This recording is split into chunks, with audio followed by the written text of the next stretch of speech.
Hey everybody, it's Aldo Gandhi, and I just want to let you know really quickly that our swag shop is reopened. DeepDishTees.com is where you go, and that's tees with T-E-E-S. Clever name, guys. They're the new home of our merchandise. You can get t-shirts, you can get caps, you can get coffee mugs, you can get hoodies, you can get all sorts of good stuff, and you'll help out the bar room with the purchase. So head over to DeepDishTees.com.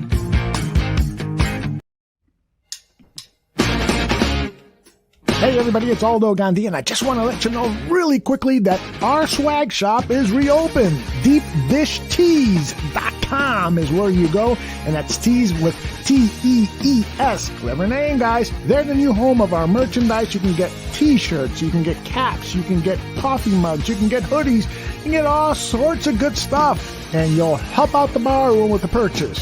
So head over to DeepDishTees.com. Some may find the following disturbing. Discretion is advised. Every summer in Chicago, the sunshine spotlights the city's spectacular skyline. Its luxurious lakeshore, marvelous monuments, and the over 200 neighborhoods in the city. And it also brings to light two of the greatest sports franchises in the world. On the north side, it's the Cubs. On the south side, it's the White Sox. This is Crosstown Crosstalk.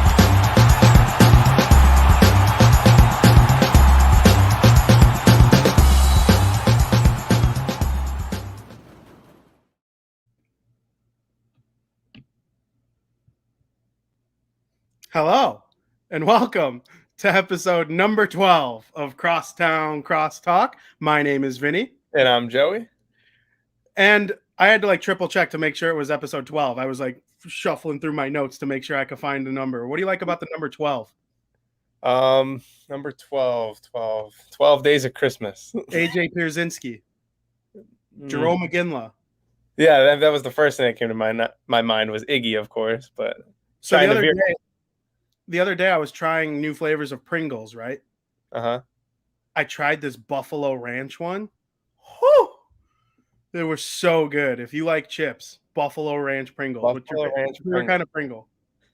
My favorite kind of Pringle is probably, for some reason, I'm not a huge fan of this flavor when it comes to certain chips, but this Pringle, they make a real good barbecue. And barbecue is not my go-to potato chip flavor, but Pringles, good barbecue. Barbecue Pringles are amazing. This is a baseball show, not a Pringles show, even though me and Joey could sit there and discuss Pringles amongst other gas station snacks for hours. We have a very special show. I'm very excited. There's lots of breaking news in the baseball world. It's an interesting day. As Joe Mandel calls it, the trade-a-palooza. White Sox making moves. White Sox making moves with the Cubs. We'll get to plenty of that later. But first, we're going to bring in a very special guest.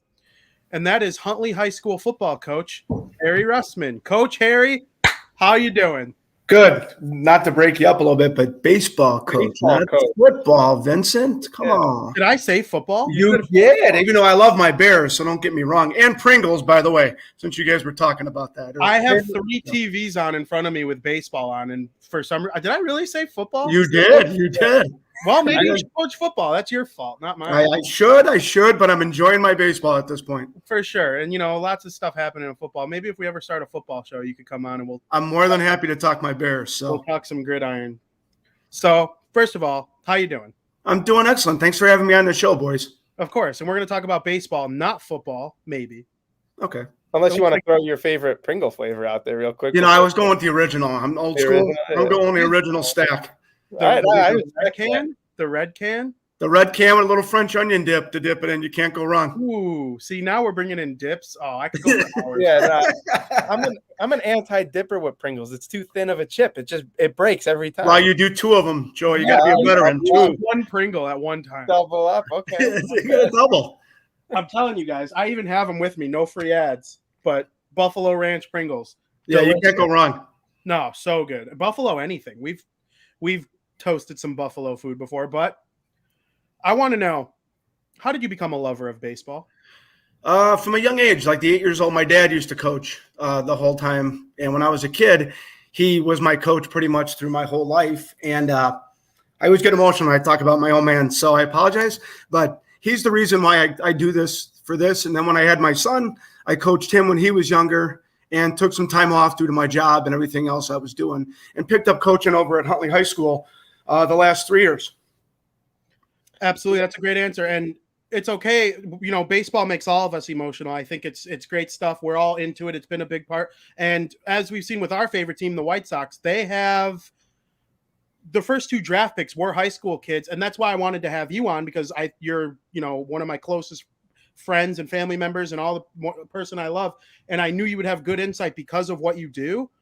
And that's why coaching Huntley High School, I think, is great. And I believe Joey has a question that kind of corresponds with what I'm saying. Go ahead, Joey. Obviously it means a lot, you coaching like your son when he was younger, but what does it mean to you to coach like other kids now in high school, like kids you're not even related to? Like, what does that mean to you? It's really rewarding, watching them grow, because especially being the head freshman coach, I'm coaching 14 and 15-year-old boys. And it's rewarding to see them progress throughout the year. And it's truly a family atmosphere we have there. It's if you've ever been to one of our games, I know Vinnie has been to one, but you see that, all the kids they're all very talented in their own way. And to me, it's just very rewarding the way they receive me as a coach, because like you said, Joey, I have no skin in the game with no kids on the team or anything whatsoever. So I'm trying to teach them not only baseball life, but real life lessons as well. That's really my goal. You use the word rewarding, and that's where I was going to go next. I want to know, what's the most rewarding part? There are so many different things that go into coaching, and the game of baseball is so strange, and you see something new every day. What's the most rewarding part of being a high school coach? Because it's very developmental and important stage of their life in terms of playing the game. Yeah, it's just seeing the way they are towards adults. I mean, to me, being someone who's a father and have kids and had kids, and watching the kids grow through the program. Like my first year 3 years ago, a lot of those boys now are playing on upper levels. And it's great to see that they, still walk by me every day in the hallway at school, or I see them out in the community, and they say, "Hey coach, what's going on? How you doing?" And we can always sit there and, chew the fat about some baseball or how school's going or family life. See, there you go. How did you pull that? You got that picture up on me. That's this year's team. Actually, I had 24 boys on the team this year. Due to the COVID restrictions and everything like that, we took a lot of extra kids on the team, and that was a great group of kids. We really grinded this year, especially with all the challenges of, the way life is right now. Yeah. So you're coaching freshman boys, and like you said, that's 14 to 15. That's a very crucial time in like a young kid's development in the game of baseball. Are there any unique methods that you use as a coach to get these kids to learn certain things? I try to allow them to be independent in a way, instead of, I'll coach them up, because with so many boys and me being the only coach on the team, sometimes it's difficult to like break down every boy. You just don't have enough time with the season that you have there. There's certain things you pick, certain entities about certain kids that you do, but I allow them to grow by learning by their own mistakes. Like if I have a catcher on my team, if they catch, they're calling the game. I allow them to call the game, the way the pitches are. And then we'll talk between innings, go, what are you seeing with the batters? How's the pitcher throwing? Things like that affect. And that to me, I think that also gives them some responsibility. And I think right now, especially like you said, at this age, they're going to continue to grow. And when they get older, they're going to be expected to do a lot more, especially at the upper levels, if they go play on any division in college, or they don't, and just go work and be normal in life. I hope some of the lessons that I teach them can make them grow. Yeah, for sure. Tell me about a time you made an in-game adjustment as a coach, whether it be a pitcher coming in, telling him to throw a certain pitch, avoid this pitch, and you saw that it had a positive impact on the game. Actually, it was the last game of this year. We played St. Viator, and we were playing them, and I had one of my pitchers on the mound, and he's a very good pitcher, and he throws really well fastball-wise, but he wasn't as confident as he should be with his breaking ball. And he can throw it when nobody's standing in the batter's box, but he's got to be able to throw it when somebody's standing there sometimes as well. And the kid, he had thrown 2 fastballs to one of the batters, I still recall. And I looked at the catcher and I gave him the number 2, which basically for, basic terms is, throw me a breaking ball. And he looked over at me and I said, okay, you got 0-2. And if it bounces in the dirt, it doesn't matter. And this kid busted off probably the best breaking ball he's thrown all year. The kid, he did the limbo going backwards. He struck the kid out, and that was the third out of the inning. The guy came off, and he goes, did you call that pitch or did the catcher? I said, that was me. I said it was time to throw it. I go, you're going to have to learn to throw it eventually, and why not learn it here? This is the time to do it. And he was so excited about it. He comes up the next inning and hits and ends up hitting a double down the left field line. So the old adage of, good defense leads to good offense sometimes, I think that helped him out with his confidence in his head as well. And I think he'll continue to be a good pitcher throughout the program. Yeah, well, that's actually an awesome story. Do you have like a favorite game that you've coached in, whether it be, a big win or like a energy changing game for your team, like a big moment that you can recall, like a favorite game that you've coached in? Our first year, we were playing against St. Charles North, who always has a really top-notch program, and they're always very competitive at our level. We went into the game on a little bit of a downslide. We had a couple tough losses that we should have won, and I was a little nervous going into the game because I didn't want to keep the slide going. And we played exceptional baseball. We ended up winning the game 8-7. We won it, I believe, on a walk-off, if I recall correctly. It was a base hit, scored 2 runs. We won at their place, which is even more exciting because it's better to have a long bus ride when you win than a long bus ride when you lose. And then after that, we ended up reeling off 5 more wins in a row after that win. So I think the boys finally realized at that point that they can play with anybody if they really choose to, Yeah, and the energy on that bus ride, like you said, I'm sure it's pretty fun. It's fun. It's funny some of the things you can see on a bus ride on the way home when you got 35, 40 minutes with a bunch of young kids. The music they play and the energy that's on there, especially even when they lose, I'm not one of those, I don't want to sit on the bus and be somber about it all day because you have to dust it off and go back the next day. Sometimes they're jawing, they're dancing. Even sometimes coaches got up and danced on a big one in the middle of the bus. And, it's fun to do that as well, Yeah, for sure. Yeah, you can't get too high or too low in between baseball games. There's just so much. No, we played so many games this year in such a shortened season. We were, I believe, 31 or 32 games within 5-6 weeks. So it was a grind, but I wouldn't have it any other way. So. Absolutely. And speaking of not getting too high on wins, not too low on losses, you're a Chicago White Sox fan. That's what we're here for. Yes. They're in first place. What have you liked so far? Well, obviously, with all the injuries, we can sit there and look at all the people that they've lost and injuries that have really depleted them.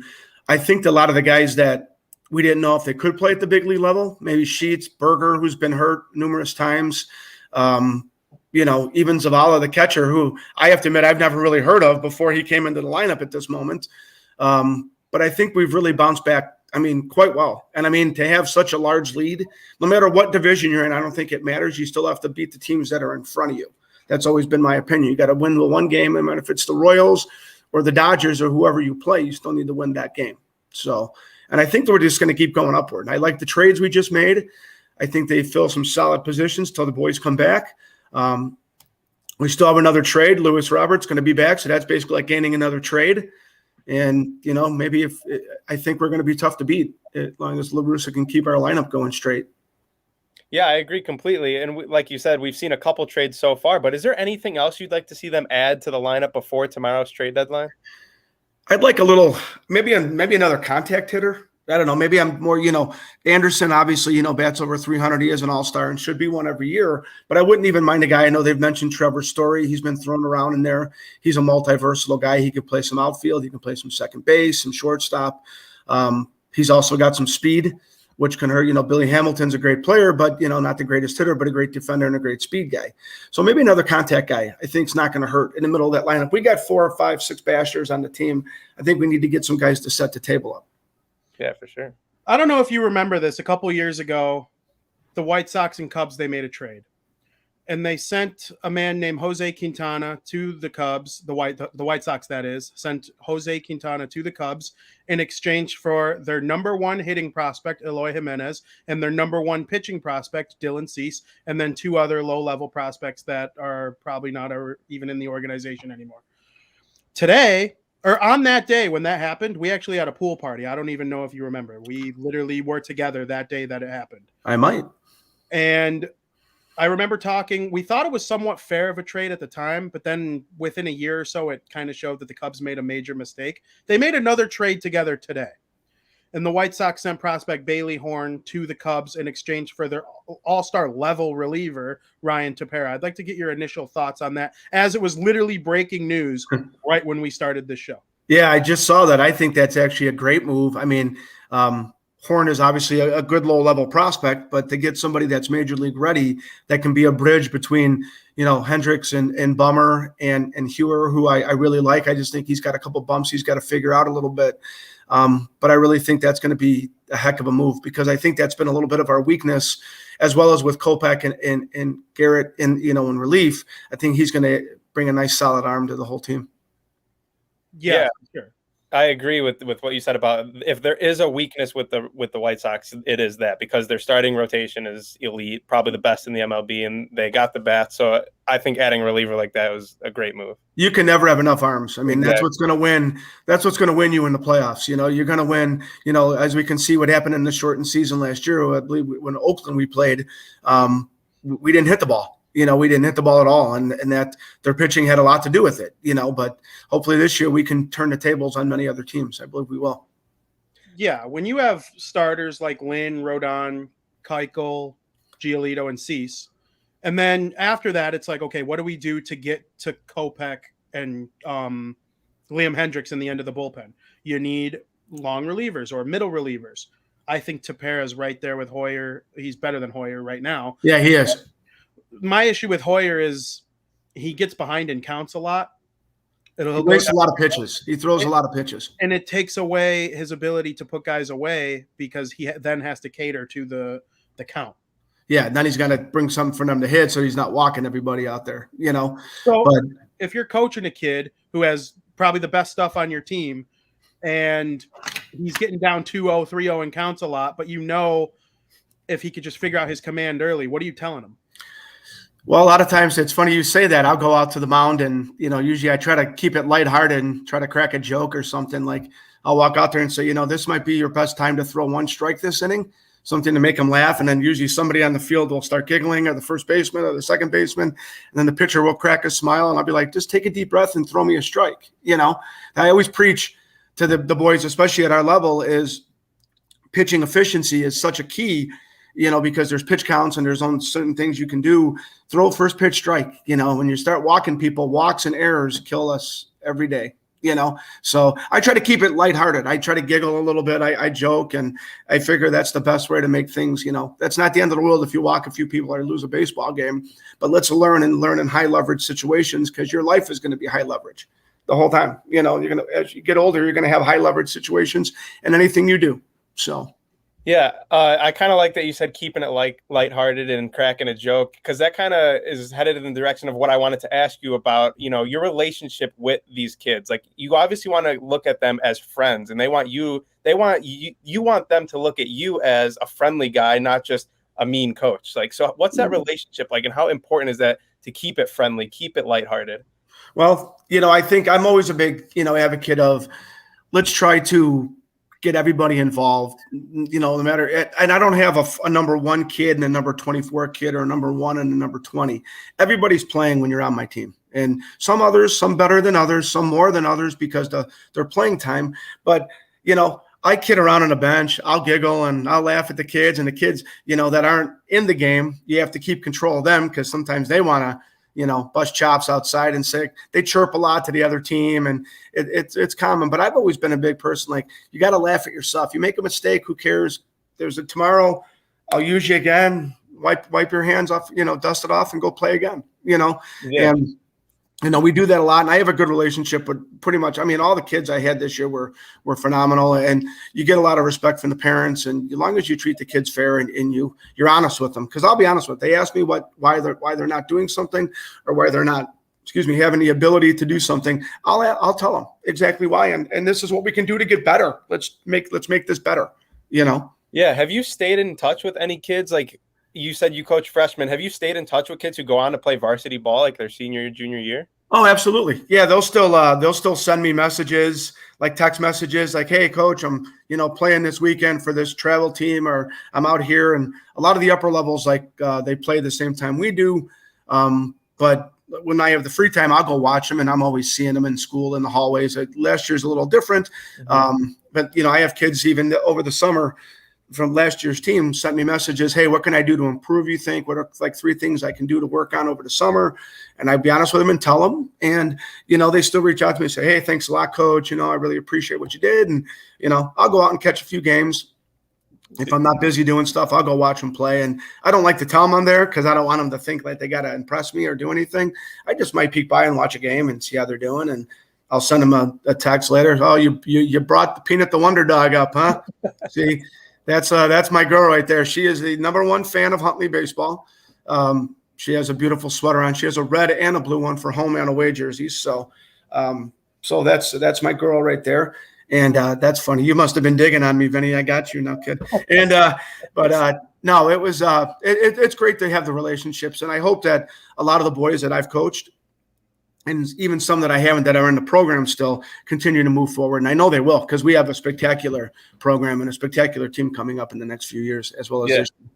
Yeah, that's got to feel great too. When a kid reaches out to you and you're not even coaching them anymore, it's got to feel like the best. It makes it all worth it, right? Yeah, it does. Because, it doesn't, it's, in my level, everybody wants to win every game. Don't get me wrong. You're not there to get your butt kicked, but you also want to teach the kids, losing is okay and winning is okay. And there's a correct way to do it. And win with class and lose with class, and you try to do that, but have fun while you're doing it too. Laugh at yourself. You're making her laugh. Don't get angry. Just channel that energy forward and make yourself a better player, Speaking of laughing at yourself, I see a good pal of ours in the chat, one Nick Wayne. Yes. He's commenting Uncle Russ, Peanut. Yes. I also saw somewhere in the chat, I think it might be hidden now, but I definitely totally 100% saw it. He wants to know if you can give him any advice on how to beat me in fantasy baseball playoffs. Wow. All depends on who his team is, though. I mean, obviously it's Nick, so I'm pretty sure that he probably doesn't have a good team to begin with and maybe just fell into a playoff spot, would be my guess. Just based on his bags, capabilities, if that has anything to do with his baseball capabilities. But that's another show. We'll go on another day. But I would assume he probably backed into the playoffs pretty much like the Cubs do every year. But I would say, Vinny, as long as you just throw your ace against him, he's probably going to whiff, just like he did in bags, Joey, if we recall. If we recall that time.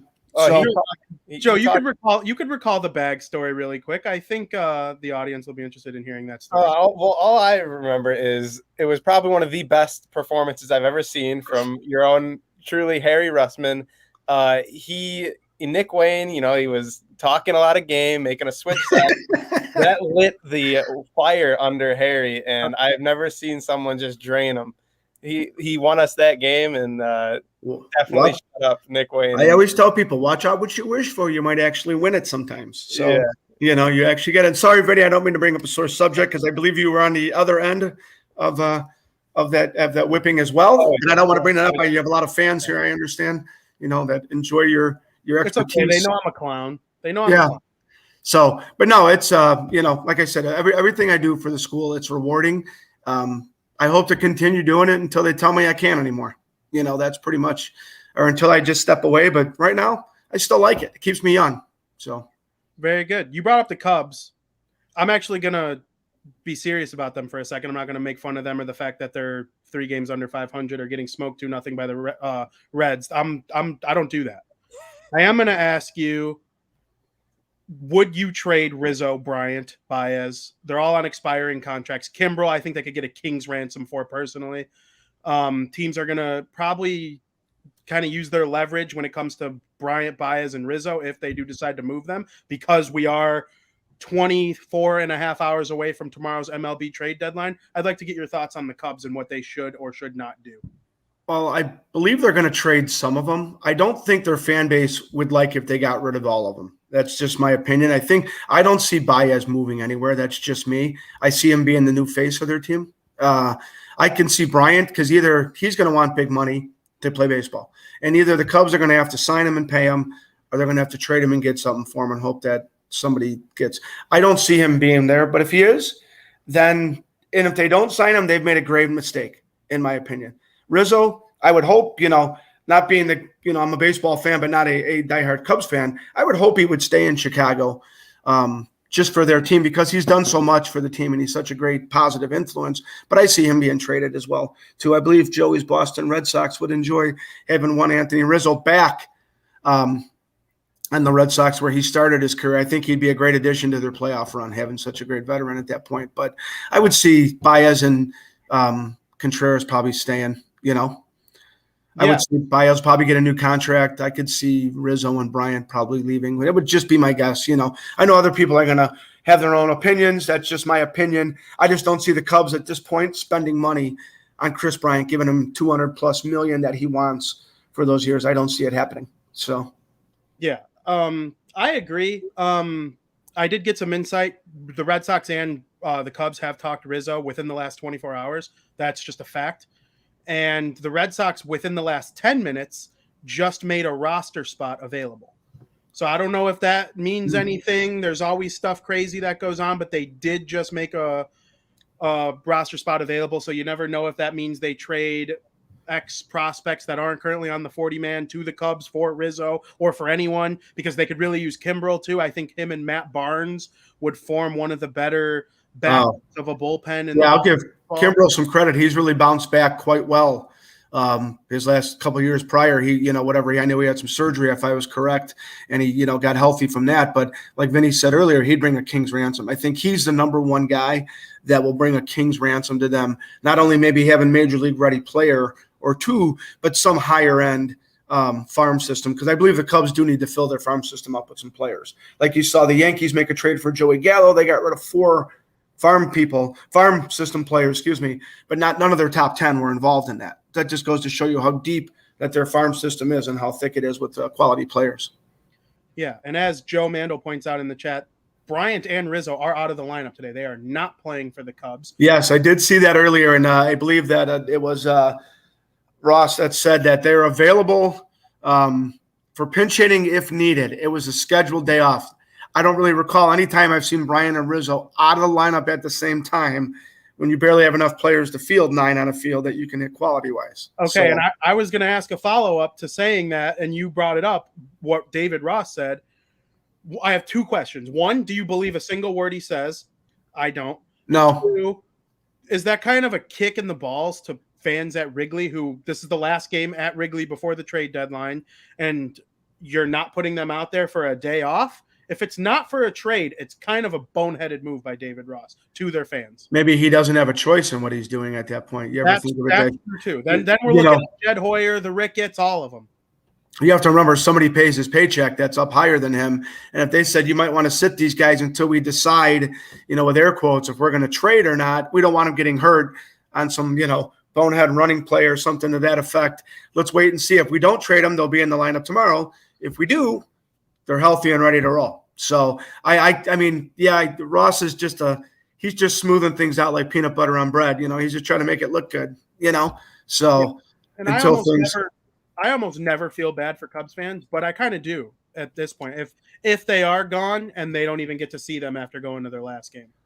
Yeah, it's going to be the one thing with the Cub Network, the fandoms, the fandom of the Cubs, no matter who they have on the field, they'll always seem to draw fans. Yeah, no matter what you say, we like it or not, the location they have and everything else, they're going to draw fans. It's fun. I don't agree with it because people pay large amount of money to go see a quality baseball team. And if you're going to get rid of all of your top players, and you can't tell me the Ricketts are making millions upon millions of dollars. They own the whole neighborhood around there. So losses. Yeah. COVID losses, my fanny, they're still making money. Mm-hmm. So my opinion is, sign them and let's keep going. I mean, Bryant's got many years left. Rizzo's got a couple more years left. Baez is still good. They can keep building. They need pitching though. So Harry, going back to the Chicago White Sox, I want to know who's your favorite player, position player and pitcher on the Chicago White Sox? All time or now present? Both, yeah. Okay, well, present now, my favorite position player is Jose Abreu. It's just the man shows up to work every day. He's a lunch pail type of guy. Yes, he was MVP, but he might have been the most underlooked MVP I've ever seen in baseball history. He does not get the appreciation for what he does. Pitching wise, I really like Lucas Giolito. I like the way he bounced back from years back when he, had the 5+ ERA. He's really defined his game. And yeah, he started out a little bit rough this year, but if he continues to pitch like he did yesterday, watch out, because our number one's back in the number one spot. And in my opinion, all time, my favorite player is hands down. If you don't know me, it's number 35, Frank Thomas. Always been my favorite player. I think I still have about 20 of his baseball cards, his jersey, and everything else. And favorite pitcher, I'm going to go old school. If you guys remember Lamar Hoyt from back in the day. What a pull. Yeah, Lamar Hoyt was one of my favorites back then. But Frank Thomas, and I also love Maglio Ordonez. I can't get that word out. Mags was always one of my favorites as well. So awesome. I still have both of their bobbleheads. I should pass on to you guys to put in your spaces. So yeah, those are probably pretty sweet. We do have one question in the chat before we let you go. Go ahead. Our good pal and friend of the show, Santiago, would like to hear your assessment of one Tony LaRussa. Okay, originally I hated the hire. I'm going to be honest with you. I didn't like it. I thought he was outdated, maybe in a way, for maybe lack of a better term, for what he was for the team that we have now. I was looking for another younger manager, maybe more of the times. I really wanted AJ Hinch was somebody who was really on my radar. But I have to admit, I'm going to give kudos where kudos are given. Tony's done a decent job with the lineup he's had and been able to mix people. Has he made some mistakes? Yes. Does every manager make mistakes? Absolutely. Show me one that doesn't, and then you're lying to yourself. I think Tony's adapted quite well to the team that we have here, and he's only going to be better. It's going to make his job easier. His job has been really hard, playing a lot of guys that are more or less professional, reserves, great players coming off the bench, starting regularly, as Mendick or Larry Garcia. A lot of those guys, most of the time they're phenomenal guys to have on your team, but they might not be everyday players, and he's done a really good job mixing guys in and even, incorporating Jake Berger. And I think Andrew Vaughn's had a breakout year. And I know you've mentioned before, Vinny, if he's not rookie of the year for some reason, show me somebody that's done better for his team than him in big moments, because I think they'd be lying to themselves. Oh, our good friend Ozzie Guillen Jr., friend of the program. He's going to love hearing you say that. I'm going to pass along that clip to him because me and him decided that we're going to start getting that going. Andrew for rookie of the year. Well, yeah, I mean, I can't say I follow every team, but I look and I know baseball well enough, and I don't know any rookie that's done more for his team than Andrew Vaughn has. I mean, he's played what today? He's playing second. It's his fifth position he's played already this year, fifth or sixth, if I'm correct. Yeah. Mm-hmm. He's batting in the low, 260, 270s, double-digit homers. One called upon, and you got to remember, he's still an extremely young kid. He's a young kid who just got thrown into the fire because we needed him to be in the fire. So what is he being? He's a better player. Him and Gavin Sheets, I think this is really – it's going to make them so much better down the road with this experience they've had. And think about it. We're still, 8.5, 9 games up? Yeah, and Andrew Vaughn, he didn't even get to play in the minor. He played in the minor leagues for 50 games after he. Yeah, he's lucky if he got a cup of coffee and 3 bus rides in the minor leagues. And made last season where he was on the taxi squad rather than a minor league baseball. Yeah, so he played catch with guys at the Boomer Stadium and played softball half the time, waiting to get a call. So the VP from Reynaldo Lopez at Boomer Stadium. Yes, that wasn't hard to hit, but it's good to see he's back on the team in a middle relief role. Hopefully that works. He has an electric arm. Sometimes he just needs to get it focused a little bit. But, I think that, to answer your question again, it's Santiago, I believe. I think LaRussa's done an admirable job. I really do. And, he's still got to prove himself. Let's get to the playoffs and see if he can manage that. Let's see how he does in that type of situation with the players he has, because he's going to start getting his whole team back. And let's see how they bounce back, because I think there's nothing but good things to come. So. For sure. He's probably the leader for American League Coach of the Year, manager. Yeah, I mean, if you really look at how many players we've gone through. Him and AJ Hinch, who you brought up. Yeah, I mean, and I really liked him originally. I didn't even think LaRussa was still wanting to manage, actually. He wasn't even on my radar of thought, until they – and I know, Reinsdorf always enjoyed, him as a coach, and I don't think he liked him being fired back in the day when he was. I think they'd left a sour taste. And the one thing about Reinsdorf, he's extremely loyal to his players, coaches, and and fan base, So hopefully, LaRussa keeps proving me wrong. If he does, that means we're going to win a World Series. We can come back and talk with the trophy behind us.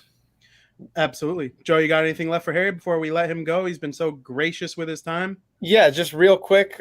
We've talked a lot about the White Sox. We know about the Cubs and where they stand, but what other team besides our Chicago teams do you kind of like going into the final stretch of this MLB season? Well, if you're looking, obviously, if we're going to go American League, I'm always leery of the Oakland A's. I don't know why. For some reason, they always seem to scare me. If you're not an avid baseball fan, you probably can't name more than 4 people on their roster, but they seem to always be there in the end. No matter who they have, they're always there. Yeah, they always seem to be there. I wouldn't want to face the Yankees. They have a good hitting lineup. They're not doing as well. I don't think they have the pitching to run through that. Boston, obviously a great bounce back year for them. After last year, they didn't have such a great year. Toronto's young. You got, was it Bo Bichette and Vlad Jr. sitting over there? I mean, those are 2 obviously studs on that end of the spectrum, but then you still have some other teams like Cleveland. They still they always seem to hang around no matter what they got, and of course, the garbage can team, the Houston Astros, they still seem to be playing well, and they gave us fits, and we gave them fits back, which was great. That was a great bounce back for our team to come back and take 2 out of 3 from them when they came to town. In the National League, I mean, you always have to look at the Dodgers. They always seem to be the evil empire on that side of the ballpark. But San Francisco and San Diego are always there, and I will admit I was pretty impressed with the Brewers. I wouldn't want to face them in a series. Their 3 pitchers seem to be Woodruff and the other 2. I can't name them off the top of my head. Burns. Yeah, and they seem to be lights out. I wouldn't want to play them. It looks like where the Mets are and everybody else. They seem to be struggling a bit. Obviously, Acuna Jr. being out is going to kill Atlanta. I don't care who they pick up. That's a major loss for them. But I wouldn't want to face Toronto. I wouldn't want to face them either. I don't know if they have enough pitching, but I don't like their hitting lineup against anybody. They got some guys that are not afraid to swing at anything. So, for sure, you made me think of one more question. What the hell is Shohei Ohtani? And if a kid on your team was that adamant that he could do that, how would you respond? Well, he probably wouldn't be on my team. He'd probably be on the upper levels immediately if he had that kind of stuff. But if I was fortunate enough and we had one on my team, I look at it this way. I let him do what he can do. If it doesn't bother him as an athlete, and obviously it doesn't, because look what the guy's doing. He's got, 37 home runs already? If I'm looking, yeah, he had another one yesterday. He'll probably hit 3 more today. 37. He's 6-1 or 6-2 in some ungodly ERA. I mean, he has a similar ERA to Max Scherzer, and he's the MLB's home run leader. Yeah, I mean, he's doing things that people haven't seen since, obviously since the likes of Babe Ruth. He's been, touched upon at the day. I mean, I don't know if he's going to continue to pitch. I don't know if he's going to continue to pitch his whole career. I don't know that. If that's going to happen. But, obviously he can hit the heck out of a ball. I'll tell you that. He hits the crap out of it, and he's a wonder person. And they don't even have Mike Trout sitting in that lineup yet, who's probably the best player in baseball, no matter what anybody says, when he's healthy. No doubt.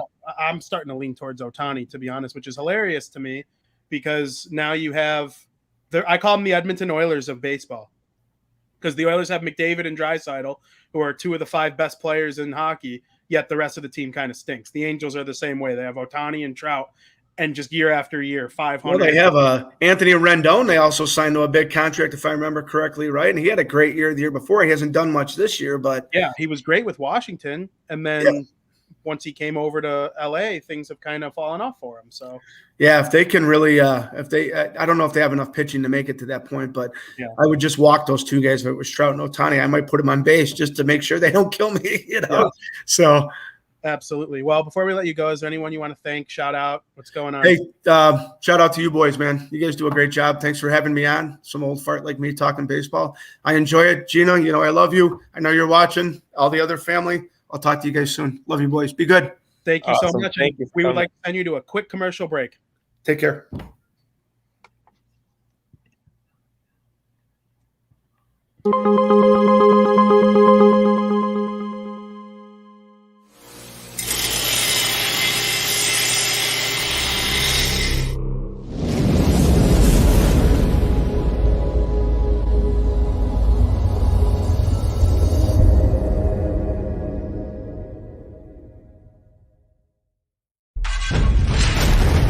Coming this fall, the Barroom Network presents two fired-up Bears fans. They are ready to rumble on the Bear Debate.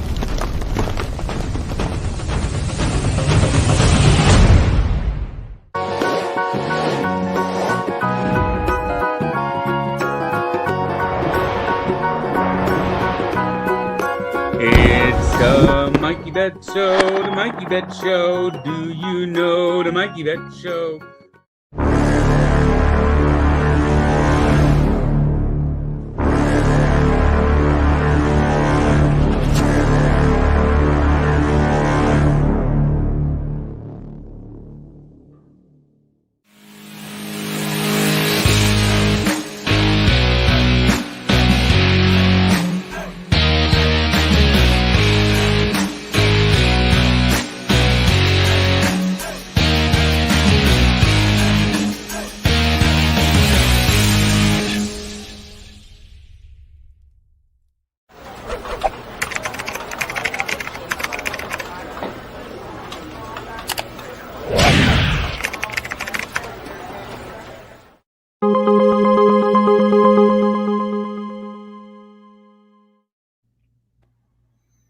And welcome back. And we would like to give a quick thank you and shout out to coach of baseball, not football, Harry Russman of Huntley High School. What do you think? Yeah, that was awesome. Huge thank you to him for coming on and talking baseball, you know, his coaching. And my favorite part probably was hearing him talk about the relationship with some of those kids, because I just feel like that's so important for young kids like that. It's such a crucial part in the development of baseball players. So the fact that he is a part of that, I honestly can't think of a better guy, even we knowing his personality and the type of guy he is, to be a part of the youth of baseball. Yeah, I mean, think about your life. What are you now? 30? Yeah, I wish. I wish.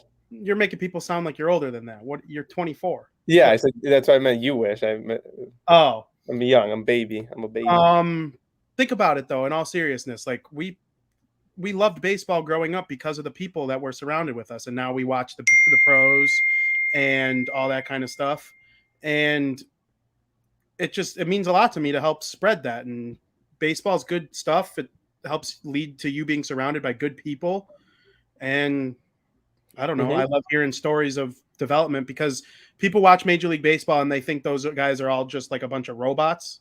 They're human beings too, and they had coaches like Mr. Harry here to help mold them along the way. The White Sox first 2 draft picks were high school kids. I think that's a product of them being a good team and going to the prep school more than college. If you're a team trying to rebuild, and get a rebuild done, you might go more towards the college route, like the White Sox did with Madrigal and Vaughn at one point. But I mean, it's important. Yeah, and speaking of White Sox, draft picks, this is my first time, talking just with you a little one-on-one since 2 weeks ago. And in my absence last week, I was on vacation. I just want to reiterate what I said on yesterday's show at Bar Down. What an amazing job you did interviewing the White Sox third-round pick, Sean Burke. I listened to it. You asked him incredible questions. It was very well done. I just want to tell you, in front of all of our fans, what an excellent job you did, and great job keeping it going without me. Thank you. It was a lot of fun. I took a minute to make sure those questions were good, and I wanted, there's always stuff you can improve on going forward, but Sean was gracious with his time, and it was good to talk to a kid that has a chance to play Major League Baseball.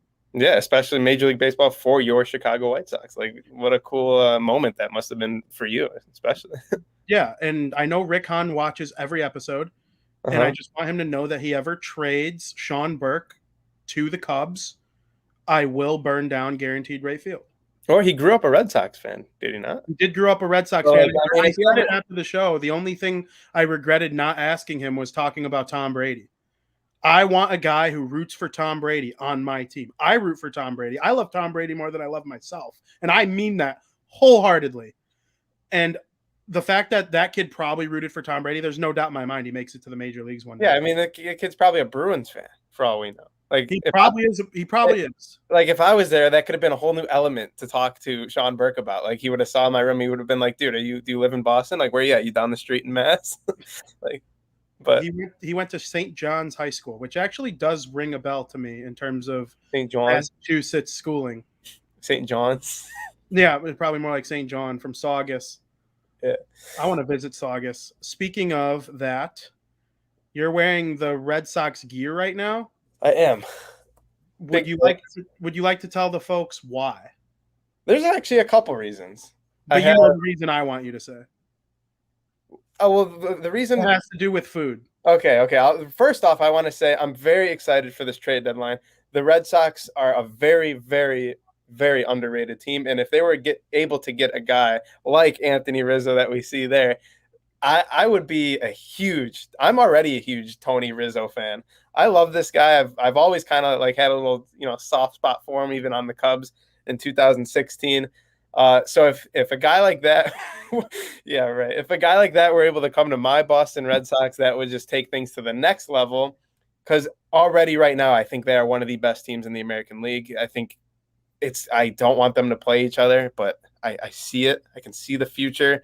My two Sox are going to have to play each other at some point, and it's going to suck. But the reason that you're excited for, we are partaking in a little what we call the 999 challenge tonight at 6:10 first pitch, Red Sox versus the Toronto Blue Jays.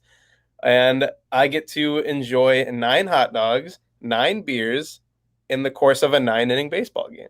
So I'm going to be rooting for the Red Sox. We're going to hopefully be, discussing trade deadline moves that are going on during that game. And I think it's going to be a piece of cake. So I'm excited for it. Very good. I hope you fail. I hope in the 7th inning you realize that you are fat and can't do it and you need to go throw up. There's a 0% chance that happens. 0%.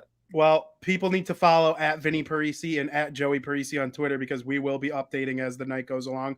But let's talk about our Chicago White Sox. They stink right now. They're getting mowed down by the Royals 4-0. It's a Sunday lineup. I know it's Thursday, but Abreu, neck tightness, Eloy, groin, precautionary. There's one. Oh, Anderson has a scheduled day off, but I'm not worried. I don't really care. Cleveland will probably lose to the Cardinals tonight. Let's go Cardinals.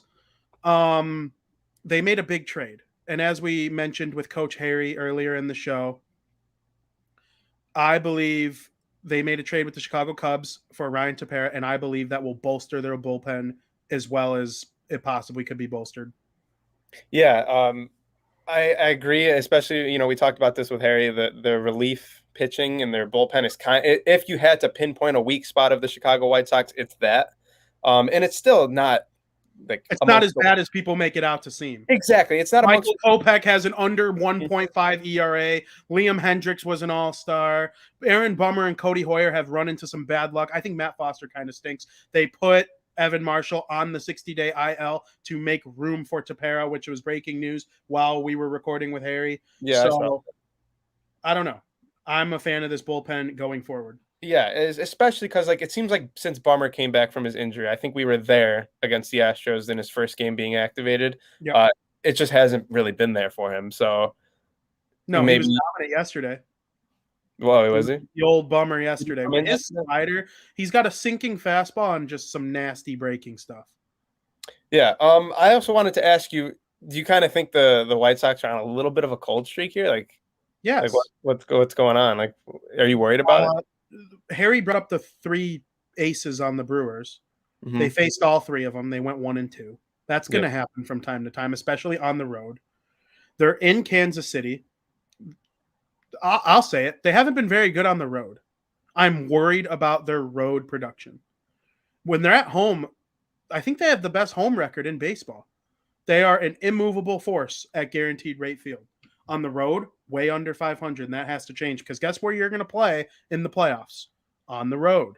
Yeah. There you have it. 35-17 at home, 25-25 on the road. It's probably going to be 25-26 after today. I'm not worried about Cleveland. They literally waved the white flag today by giving the White Sox Cesar Hernandez, who is their new second baseman. When you are a second-place team trading one of your top home run hitters to the team ahead of you, that to me is a sign of we think it's pretty much over. I have confirmed with Robert Murray, who is a friend of the program, that the rumors surrounding Jose Ramirez are false.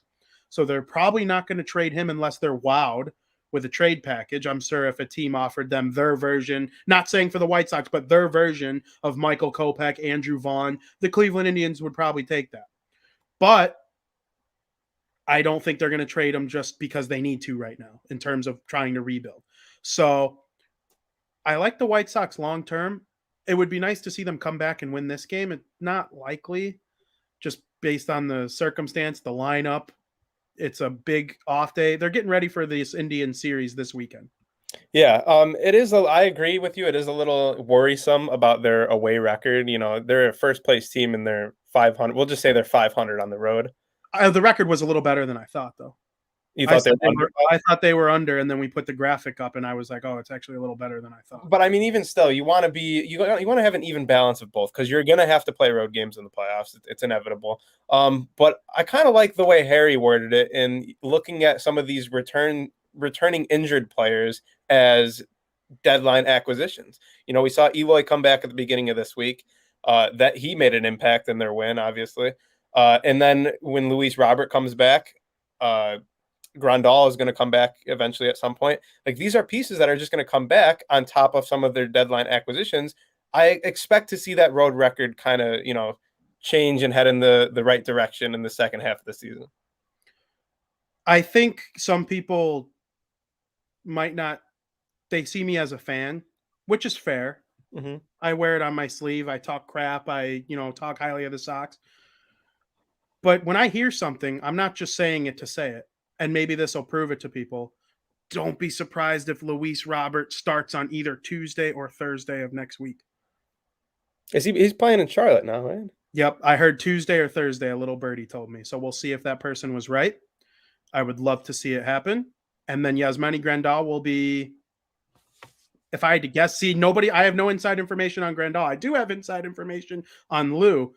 None on Grandal, though. If I had to guess, though, I would say about a week or two after Robert. I don't see him going to the minors. I would be a little surprised if that happened.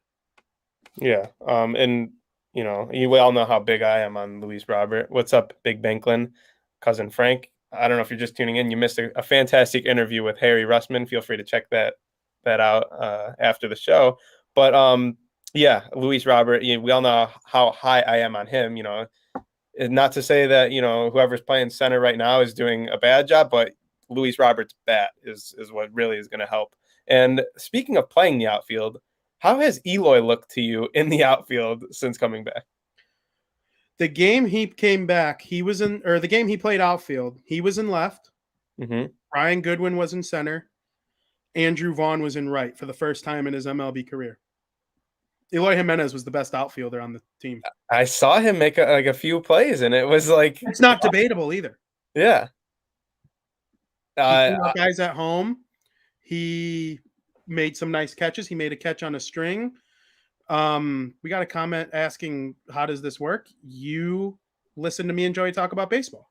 Yeah. Ask questions. Feel free to put comments in the chat. Have fun. We're having fun. So I'm having a blast. This is a great show. Yeah. But yeah, I mean, if Eloy can be, like you said, all he needs to do is be a mediocre left fielder, and then it's fine. If you don't want him at DH, that's all you need. You don't need him, being a Mookie Betts level outfielder. Let me tell you something, and this is for all the people who are crying for Eloy to be a DH. How old are you? I'm 24.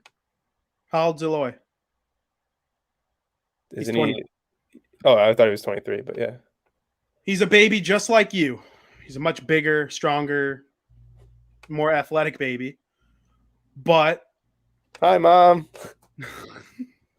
That shit was so funny. Oh, I was dying. Was that Tuesday's game? I think it was Tuesday's game, right? You can look it up for yourself if you don't believe me. Monday, DH, 0 for 3, 0 for 4.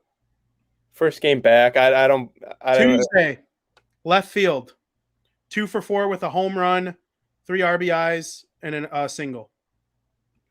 Yesterday, DH, 0 for 3. This man needs to be playing in the outfield as long as he's healthy. Tell him to stop karate chopping walls. Tell him to stop dangling from the wall with his arm and ripping his pectoral muscle or whatever the hell it's called. I'm not a doctor. You got it right. He needs to be playing the outfield. It makes him a better hitter. He's a kid. Kids don't DH. Who always DHs? The old guy who can't run anymore. Eloy needs to play the outfield. It makes him a better hitter. It changes his entire mindset of the game. The proof is already in the pudding. I know it's only been 3 games for him, but it literally right there. The proof is right there. It didn't even take a week. You're saying the proof is right there. I personally believe that's too small of a sample size. I get what you're saying. Give it a week or so. If the same thing happens, like you said, in Chicago, maybe if he DHs in this next upcoming series against Cleveland or after that when Kansas City comes to town, then maybe I'll agree with you. If he sucks when he's DHs in those series, I agree with you. But for right now, I am a fan of having him DH because, I mean, I don't want that to go away. I don't want him to get hurt. I don't want him to hurt someone else. I want this man. He hits baseballs to Pluto. I am well aware that the reason he is a Major League Baseball player is because of his bat. Do I legitimately think there are times where you would be a better left fielder than him? Certainly. He might be a little fast. He is a little faster than you. He's a lot faster than you. But I don't know about that. No, he is. He probably is. Yeah. No, not probably. He is. I don't know. I need him in left field. I need as much Eloy content as possible. He can make plays. He already showed it. Is he going to make errors? Yes. He's. I hope I'm wrong. Fielders I've ever seen. I care so much about his bat that I'm willing. If his bat is better because he's in the field and feels more part of the game, I'm all in. He's 24. He's not the old. He's not Edwin Encarnacion. He's not Frank Thomas in the second half of his career. He's not Big Papi David Ortiz in the second half of his career. Not happening. Imagine if Xander Bogaerts sucked at shortstop. Awful. Terrible. But he's Xander Bogaerts with his bat. Do you think Alex Cora would take him off a shortstop? No. Not if Bogaerts wanted to play shortstop. No. Eloy needs superstar treatment. He is a superstar. He is the best player on the White Sox. I agree with that, and I hope I'm wrong. Non-pitcher. I hope I'm wrong. Kopech's the best player on the White Sox. I just don't hope. I hope that there's not a time when he has a very costly error in left field, and it could happen. It could, but he could also hit the game-winning grand slam or the game-winning 2-run home run as Wilson Contreras hits a 2-run home run to give the Cubs a 3-2 lead over the Cincinnati Reds. Interesting. We got a question. Anyway, the White Sox get Chris Bryant? I'm going to say no. No, not anymore. Yeah. I'd be stunned. I would think he would be they would have did a package deal with Tepera if the Cubs and the White Sox making 2 separates. I was going to say I think the Chicago trades are done for this deadline. Yeah, and there will probably be 3 or 4 more years before. It depends how far the Cubs take the rebuild. It depends how far the White Sox take their championship window. Yeah. Let's talk about really quick to wrap up the White Sox. Lucas Giolito. We talked about it with Ozzie Jr. and him and our good pal Gonzo talked about how Dylan Cease was ahead of Giolito in the rotation, and I could not disagree anymore. I would start Lucas Giolito in game 1. I'm so serious too. Wait, who was it that thought that? Who was it that thought? Gonzo and Ozzie Jr. Yeah, which one thought that Cease was ahead? Both. Oh, they both think that Dylan Cease is ahead of. I kind of agree with you. I disagree with that. Yeah. For me, it goes Lance Lynn. I would put Giolito first. I'm sorry. Really? He's back. He's back. I was gonna say Lance Lynn, Giolito, Rodon. I'd be cool with that. I think Giolito is the best pitcher on the White Sox, not named Michael Kopech. Lance Lynn has had a marvelous year. I hope he wins the Cy Young. I hope he is the ace. If he's okay, I don't want to sound like an idiot too, saying I would take Giolito over Lynn because that does sound borderline stupid. Right now, I mean, you got to go with the guy who's playing. Yeah. Here's the thing. Here's the thing, though. Let me say this. Lucas Giolito is a terrible hitter, right? And it's not going to apply in the early parts of the playoffs. If they make it to the World Series, I would base the starting rotation based on home and away. Because Lance Lynn and Dylan Cease both proved to me this year that they can walk into a batter's box and look like a major league hitter and take at-bats. I'm sorry. I don't hate that. And Giolito's worse than Chris Sale at hitting. And I don't particularly picture Dallas Keuchel or Carlos Rodon being all that great either. Although I do, if I remember, Carlos Rodon did put together a couple good at-bats. I don't remember if he had a hit or not. But I don't know. I love Lucas Giolito. I think he has a big FU mentality, which is something I try to live by. F anyone who doesn't believe in me. I've had it my whole life, and I kind of like that about Giolito. You don't believe in me? Piss off. And that's what Giolito does. He didn't have statistically the best first half of all time. He didn't make the All-Star team like we kind of expected he would going into the season. But since the All-Star break, he's been an ace. He shut down the Astros lineup. He shut down, what are they called yesterday? The Royals. Lucas Giolito is awesome. He has nasty stuff. His fastball is amazing. We all knew that. And his changeup is the best in the MLB, in my opinion. And now he's starting to work in a slider. And he had the slider going well yesterday, and it showed in his performance. He has over 10 strikeouts per 9. Yeah. I would say taking it back all the way until, him and was it Donaldson got into was the comments on him. Ooh, good call. I would say since about that, there was one rough game versus Detroit that he started. But besides that, I would say since then he's been pretty lights out. Yeah, I agree. So Lucas Giolito's my ace. Anyone who doesn't like it can eat me, including you. It's not that I don't like it. I'm with Lance Lynn right now. I would go with Lance Lynn. And I honestly think that you would too. Yeah, no, I would. Yeah. But I am in no way, shape, or form out on Giolito. I actually think Lance Lynn is the early, and I know there's half a year left, almost like a little under half a year. If I have to put money on something right now, I'm putting it on Lance Lynn winning AL Cy Young. Garrett Cole got shelled today. Oh, gee willikers. Oh, for Pete's sake. Yeah, I was going to say. For Pete's sake, man. Yeah. I don't like it. Yeah. Cubs. Javier Baez is my new favorite Cub of all time. I hate him, but he's also my favorite. He's an overrated player that strikes out a lot and hits lots of home runs. He's wildly overrated defensively. He's very flashy. I'm going to be honest here real quick. I don't know how you can hate any of those guys, especially now that there might not be on the Cubs. But do I? No. Or am I just an elite troll? Maybe. Because, yeah, I've been a troll my whole life. It's okay to hate them. I want them to think I hate them. That's what what you're about to say about what Javi Baez did is some of the most. It's Jose. I would have done it. Would you have done it? Yeah, 100%. Oh, I would have done it too. If I hate Jose you, Altuve level like troll job. I don't hate very many people, but if I do, problems for you. And he hates Amir Garrett, and he knew the bases were loaded. Correct? Bases were loaded, 1 out. Meaning, if he hit anything moderately deep in the outfield, the game was over. Because even if it's caught, it would be a sacrifice fly, Cubs win. If it's not caught, game-winning single, Cubs win. If it's a home run, game-winning grand slam, you guessed it, Cubs win.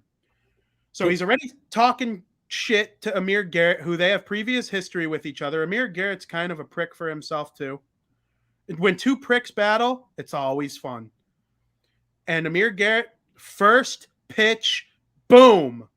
It's not gone. It ends up landing in for a single. Cubs win 6-5. But while Javier Baez is walking to first base, he's getting them the heck out of here. He's stirring the pot. He throws the bat pretty much at Amir Garrett, takes off his shirt before reaching first base, which I don't know if a lot of people know this.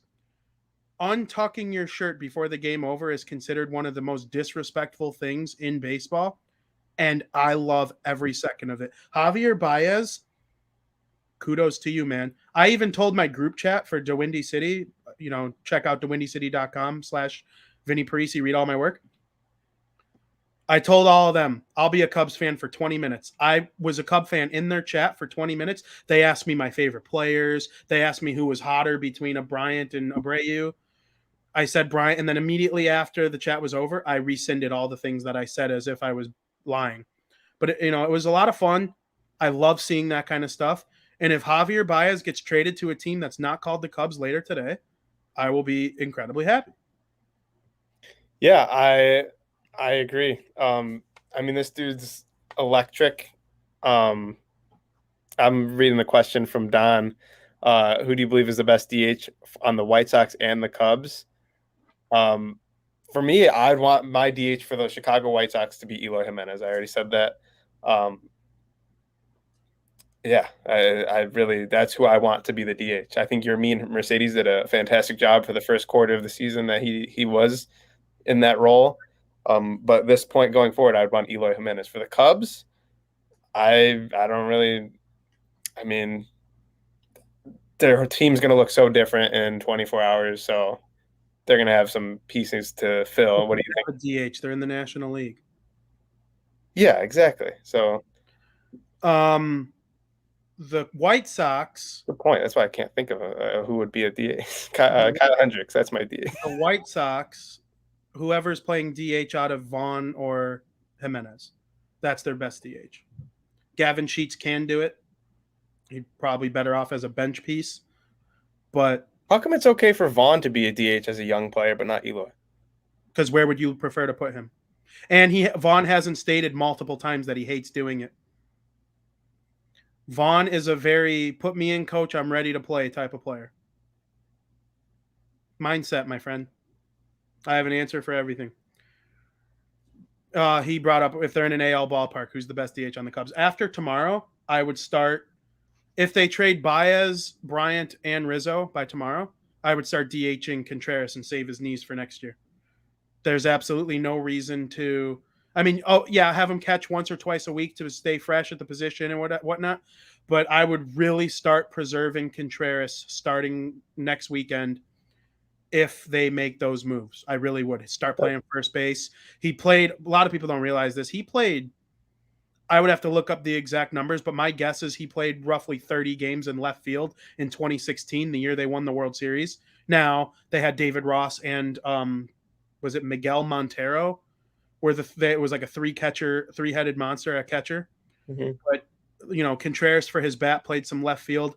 I would totally do that. Yeah. Has Wisdom DH'd at all? I believe Wisdom plays the outfield. They don't have a DH. They're in the National League. Yeah, I know.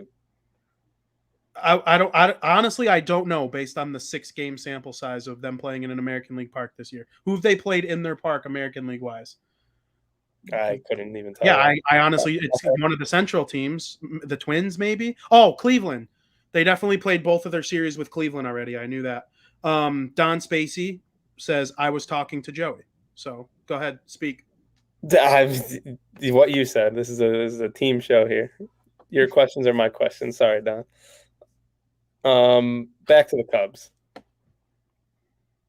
Yeah, back to the Cubs. They're going to look different. Anthony Rizzo. You're the leader. You're the Don Spacey appointed leader of this show now. Take it away. The Chicago Cubs. What have you liked in the past couple weeks?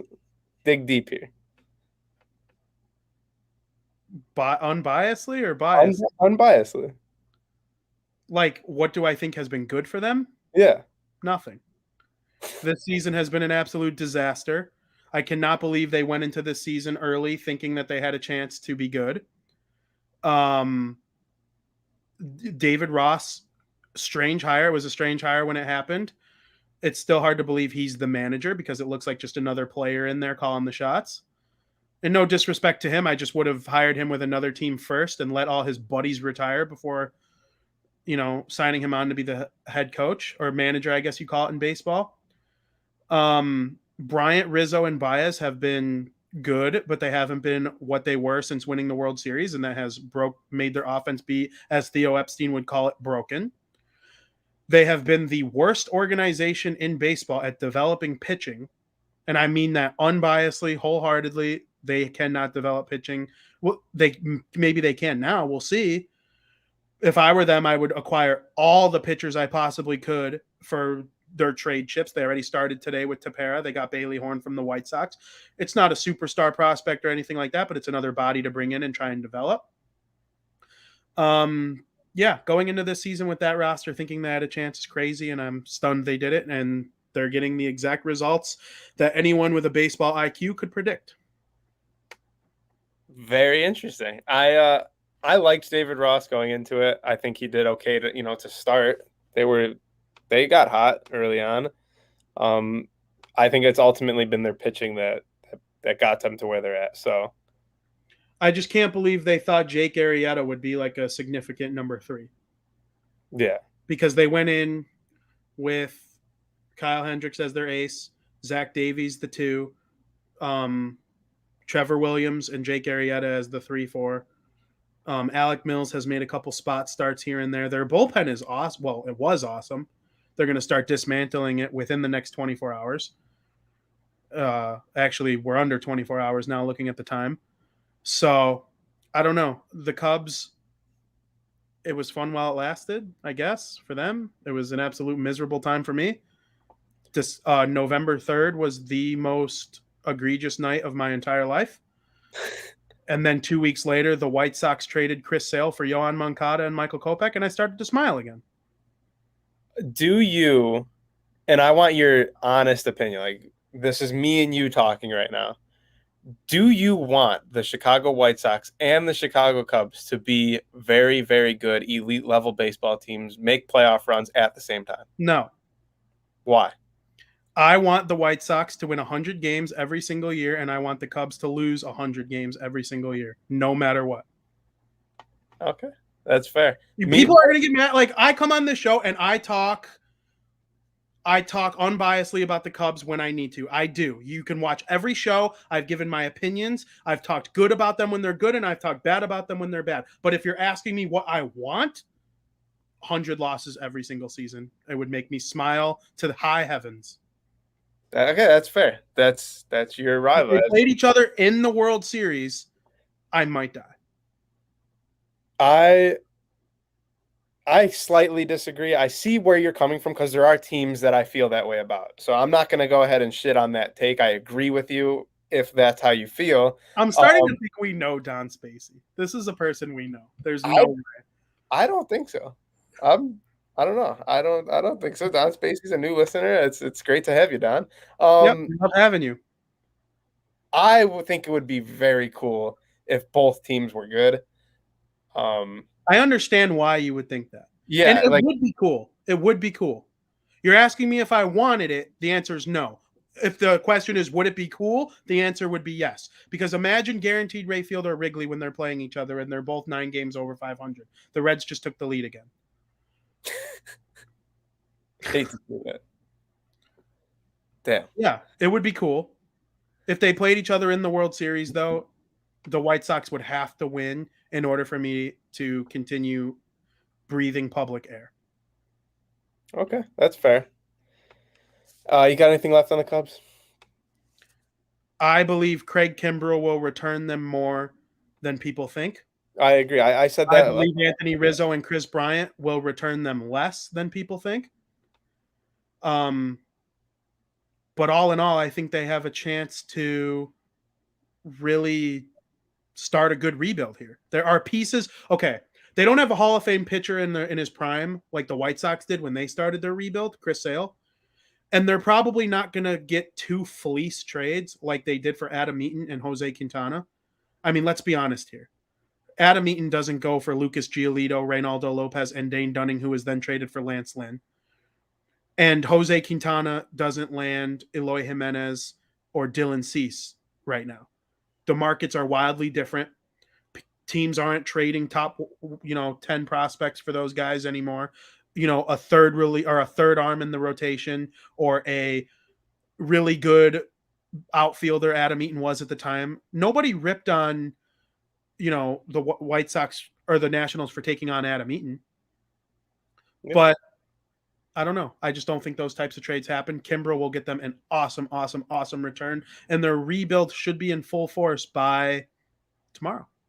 I agree. And I said a couple weeks ago that Craig Kimbrell is going to give them the most. I think he's the best reliever in the MLB.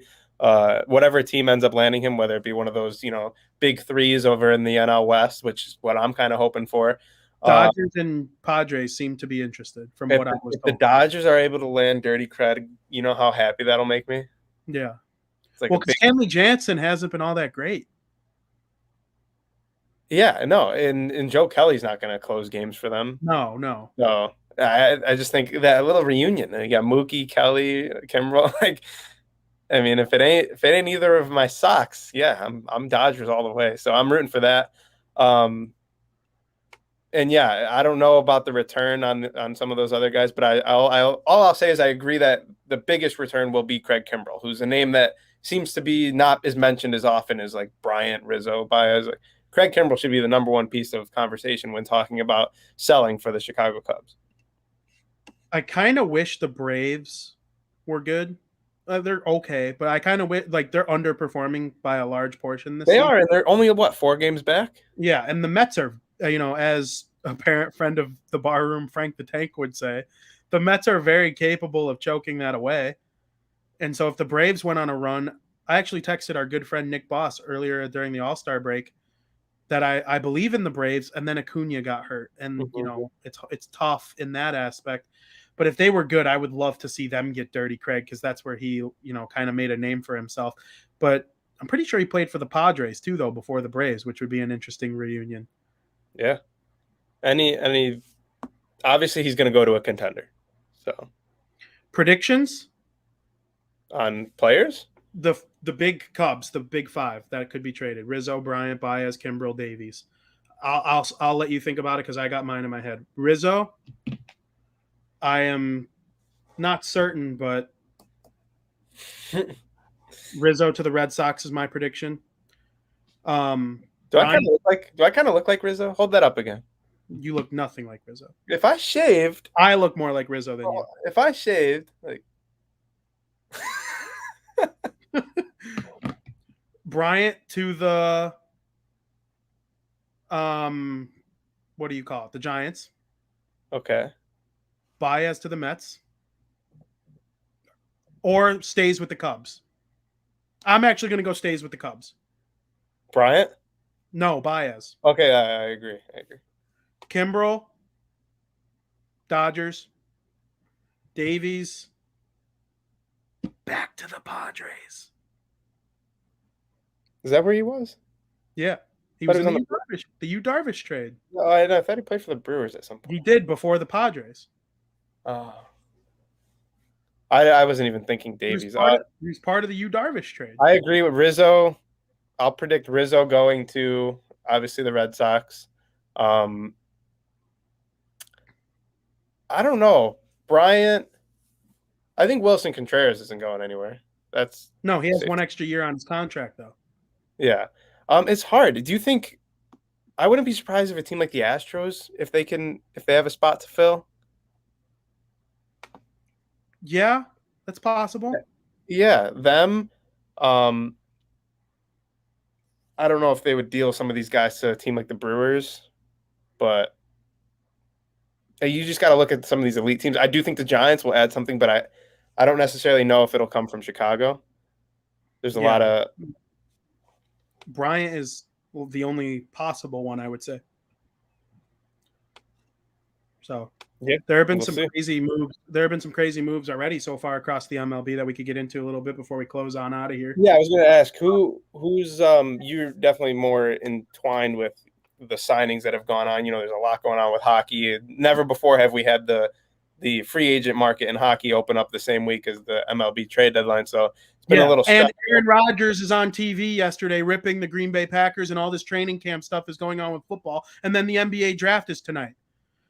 So overload right now. There's a lot going on. So kind of fill me in on the players that are still available who are, on trading blocks and what transactions have gone down so far. Okay, so about the ones involving the Chicago teams. So we're going to skip on right over those. Yes. Adam Frazier, who was rumored to be the White Sox initial target for second base, was with the Pittsburgh Pirates. He has been traded to... It's Rafael Devers. Oh, I didn't see the comment. I'm not looking at the comments.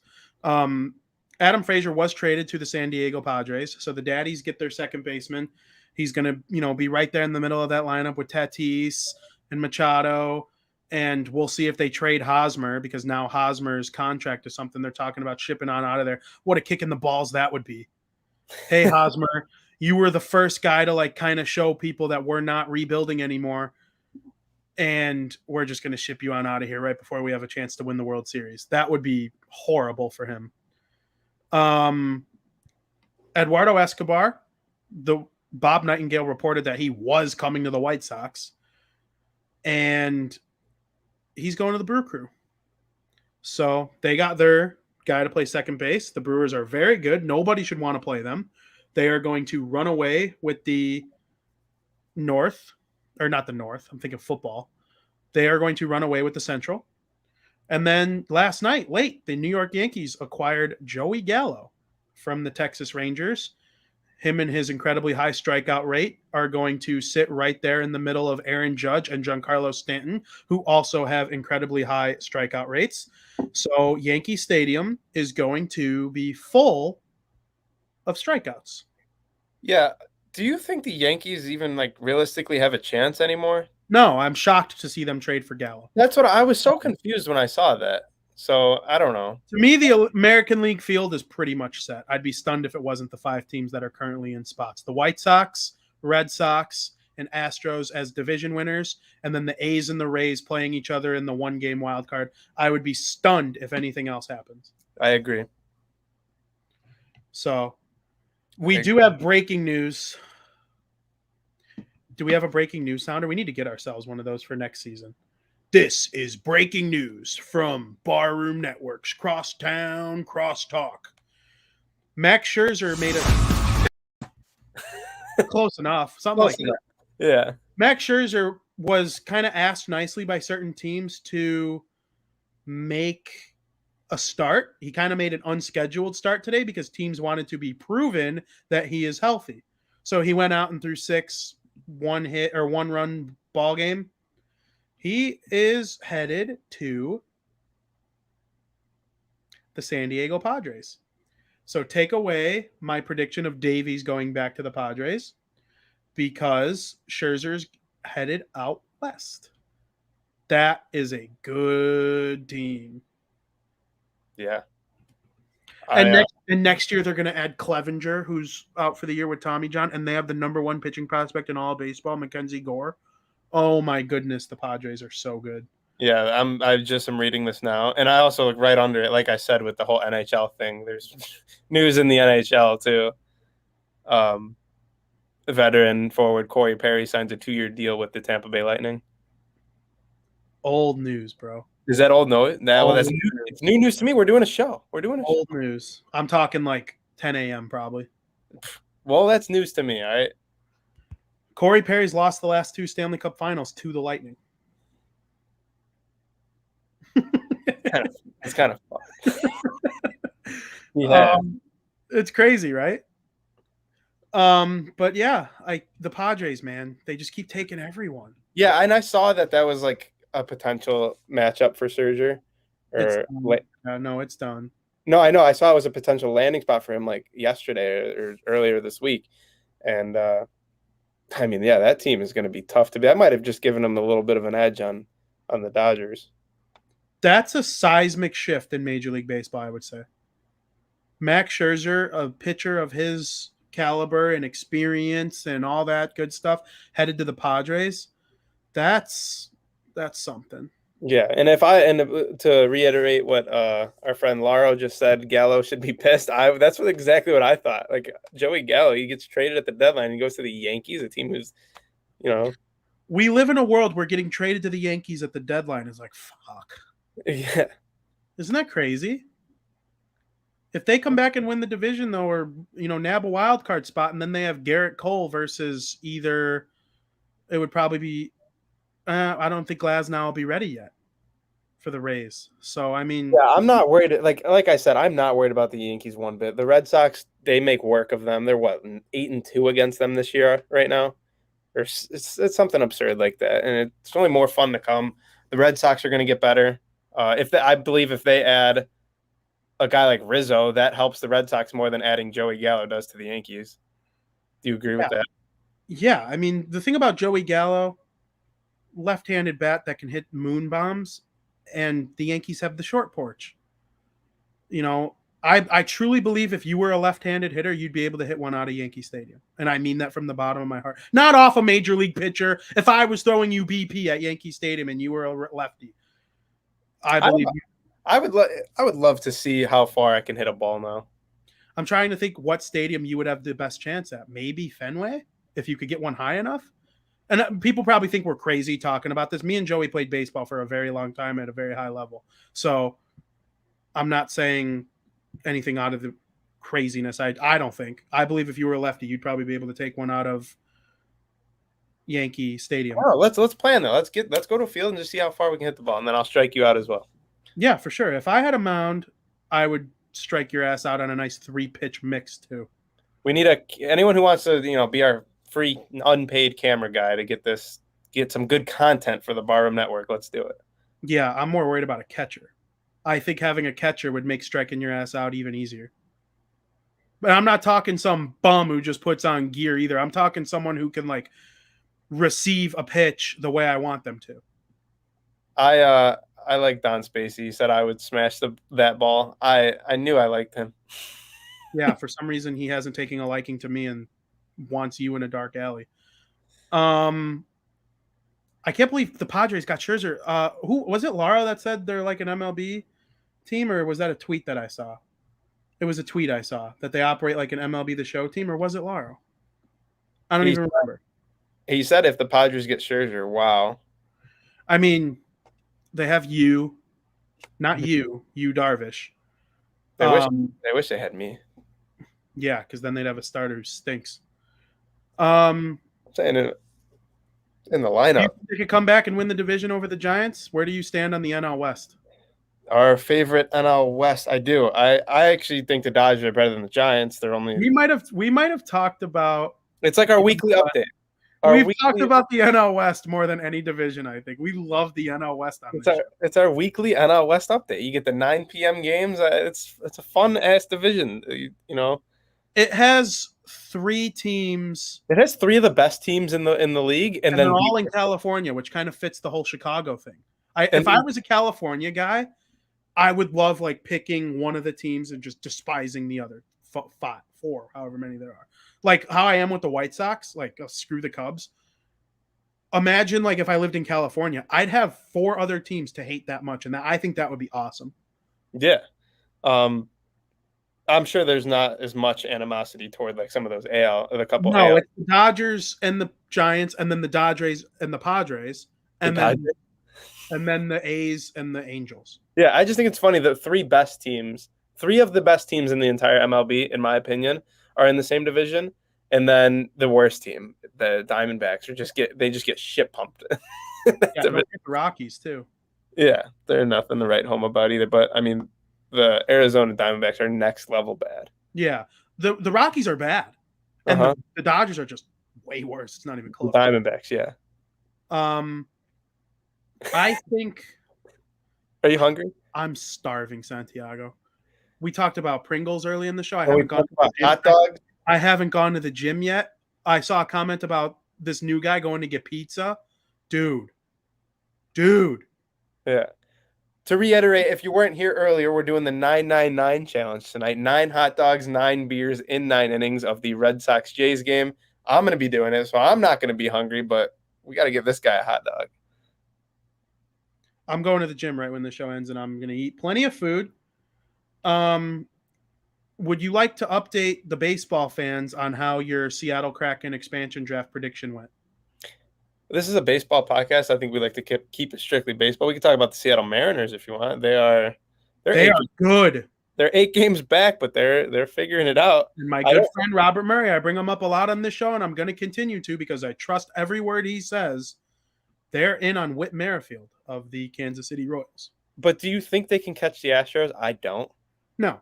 And I don't think they'll be able to catch Oakland either. Yep. There's our good friend White Sox Dave completing the 999 challenge. That's, like I said, 9 hot dogs, 9 beers. In the course of a 9-inning baseball game, you have to eat 1 hot dog and drink 1 beer every inning, spaced out throughout the entire game.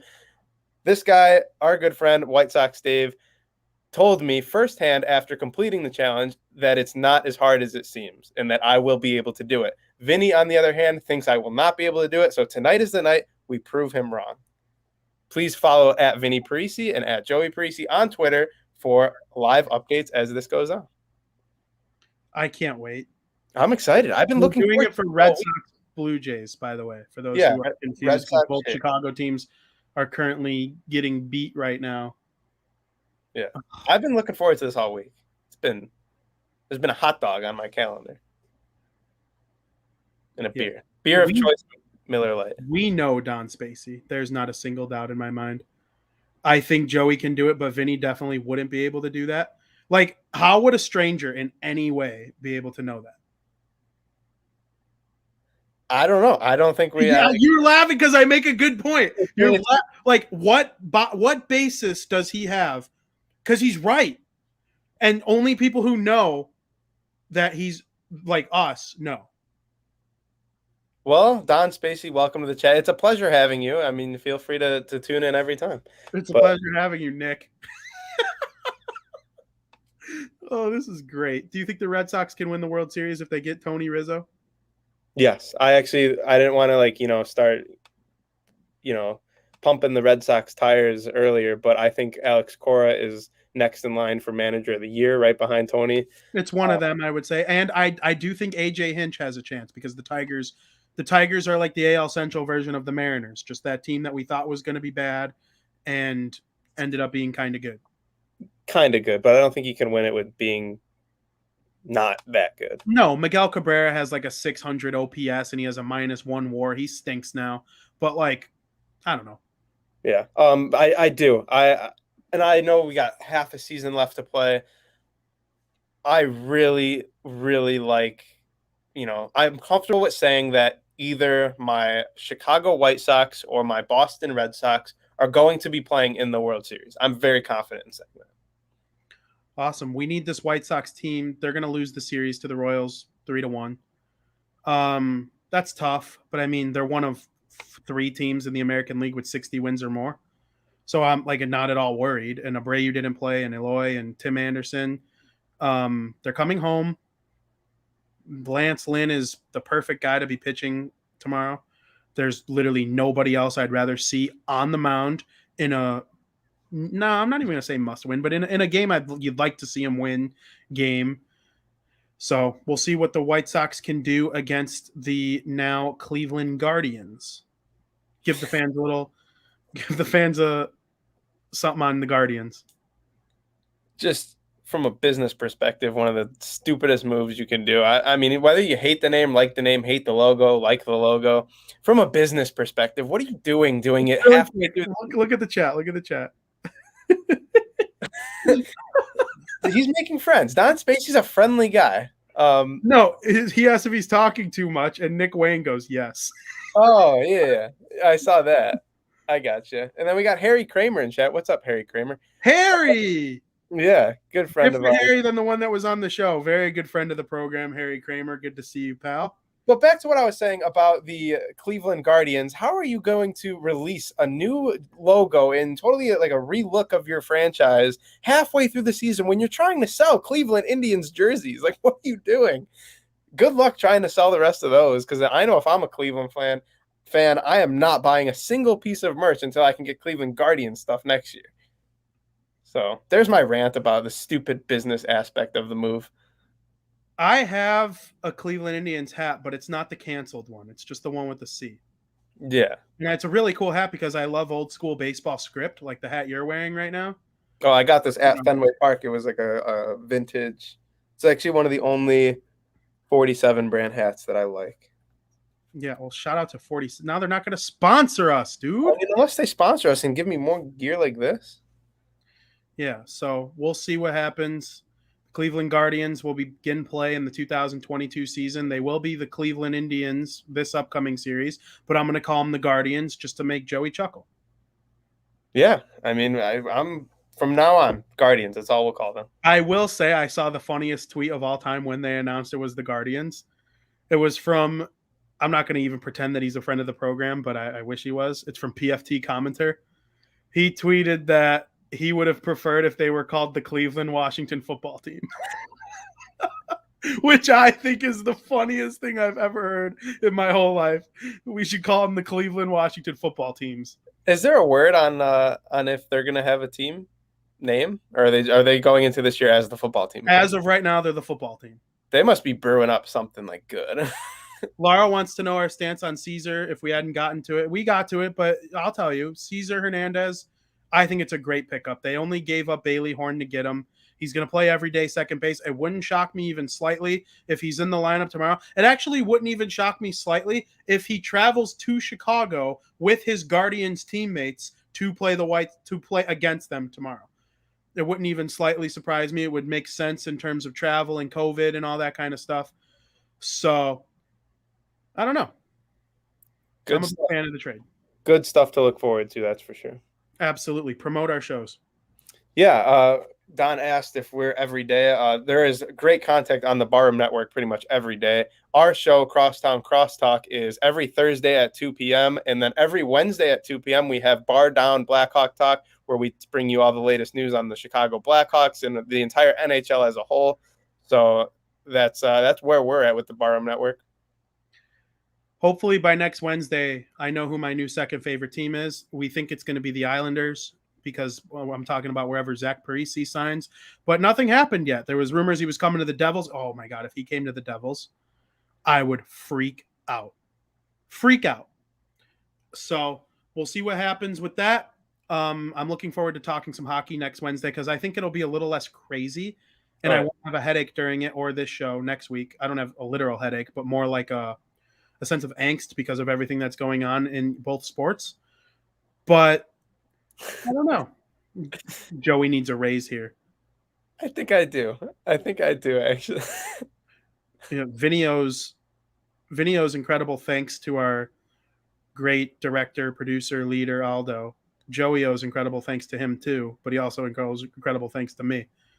Of course. Also, another guy another guy we should be very thankful for is our guest today, Harry Russman, freshman coach of Huntley High School baseball. And that he just gave us a great interview on young baseball development and his style of coaching. And then we talked some White Sox. So be sure, if you haven't listened to that or came late, be sure to check that playback on YouTube, Spotify, Apple Podcasts, the Barroom Network, any place really to watch these playbacks. It's a great interview with Harry Russman. Absolutely. And for those who don't know, listening to all the shows on Barroom Network is something you should be doing. We have Bulls shows, Bears shows coming up huge. Can't wait for football. Honestly, cannot wait for football. Because when football's back and we still have baseball going on and hockey starts to start up again, I'm just in my little trifecta world. I want nothing to do with anyone other than those TVs. And I can't wait to say no to extremely fun things so I could sit in my air conditioning and watch football. And it's going to be a good time. I really think that everyone should check out the shows. I will be on South Burbs Hitman Monday night with my guys Joe, Zim, and Gonzo. And I believe we have James Fagan from The Athletic as our guest. Very much looking forward to talking with someone who has some insight in the White Sox organization due to his job at The Athletic. And make sure you're following at Joey Parisi on Twitter. Make sure you're following at Vinnie Parisi on Twitter, the Barroom Network. Of course, at Barroom Network. And as always, stay baseball. Thank you for listening.